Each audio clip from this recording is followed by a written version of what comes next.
two lanes of a road in central London. On one of them, traffic has come to a standstill. On the other, it moves freely. It is, of course, the Olympic lane reserved for the Games' athletes and officials. Straight into the lane and you're looking at a fine of £130. London's Mayor, Boris Johnson, says the Olympic lane is an essential requirement for host cities. But the move hasn't gone down well with motorists, and it's been even less popular with cabbies.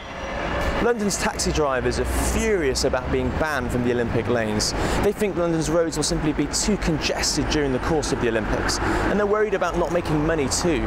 Some are even resorting to going on holiday for the duration of the Games. I'm going away on Sunday. I booked my holidays on last Monday, booked my flights on my way. I wish the Games are complete. I hope it's a great success, but don't be looking for this taxi driver because I won't be here. I've been forced into the bus, the Olympic lanes twice. That's going to cost me £260. No, we're just not.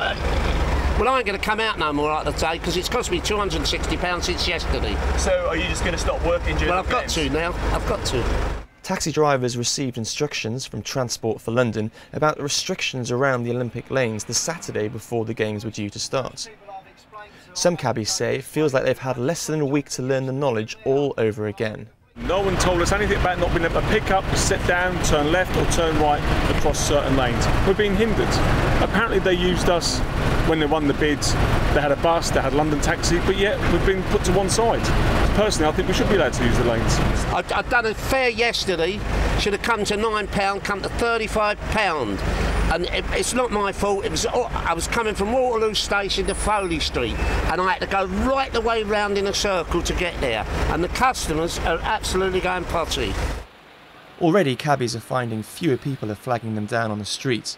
And further north at King's Cross Station, the queue of taxis waiting for customers is noticeably longer than usual. People that come here for the Olympics are just going to use public transport, and we are not going to get any work at all from it. Transport for London has promised to keep disruption to a minimum, but it encourages motorists to avoid all non-essential journeys in central London. Boris Johnson, meanwhile, has promised to operate the Games lanes flexibly and open them up to all traffic when demand from official Olympic vehicles is low. But there is still some confusion around if or when that will happen. Daniel Garrahan, Financial Times, London.